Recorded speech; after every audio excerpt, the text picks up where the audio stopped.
Yeah, thanks for having me. My name's Dr. Benjamin Shahabi-Azad, and I am the co-medical director here at Highlands Hospital in El Paso, Texas. So essentially, the spinal cord is the gateway, or the highway, if you want to call it that, for our brain to communicate with the rest of the body.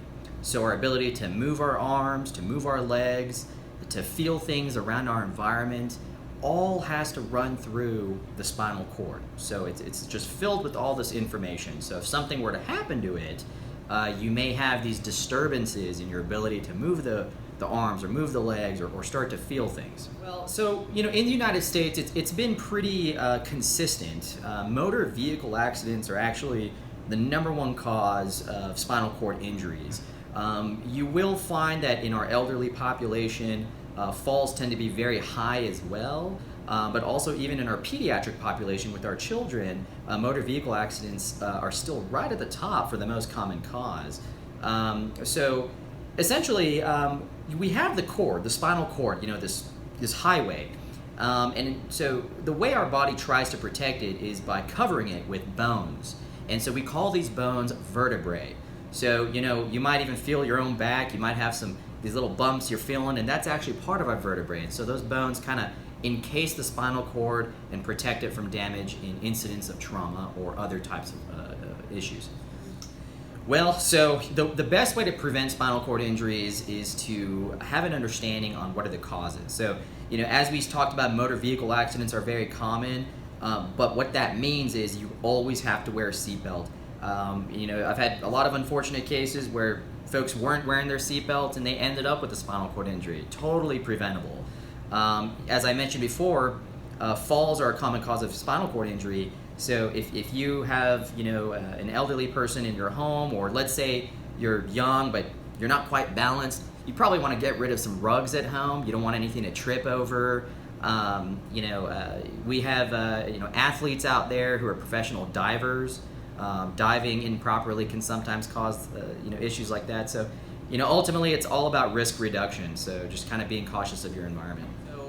So initially when someone has a concern for a spinal cord injury, the first thing you want to do is just don't move that person and keep the neck stable.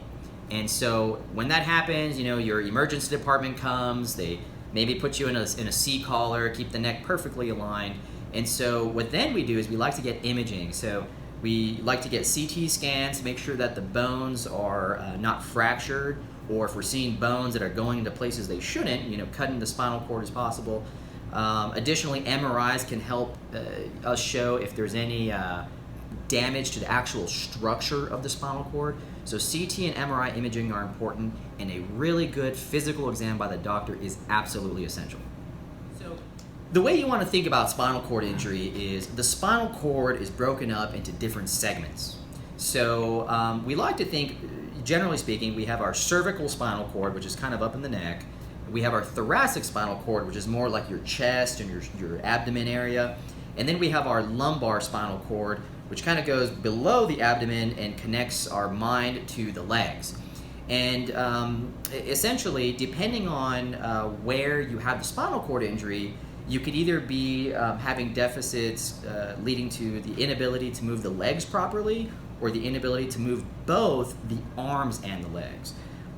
So that's kind of how we talk about it. So you might hear the term paraplegia to refer to inability to move the legs, and then technically tetraplegia to discuss people who cannot move the arms and the legs.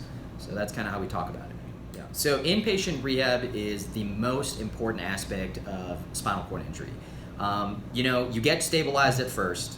There's going to be a short period of time when we're making sure that your spine's okay, that you're medically okay to leave the ICU, which is the intensive care unit.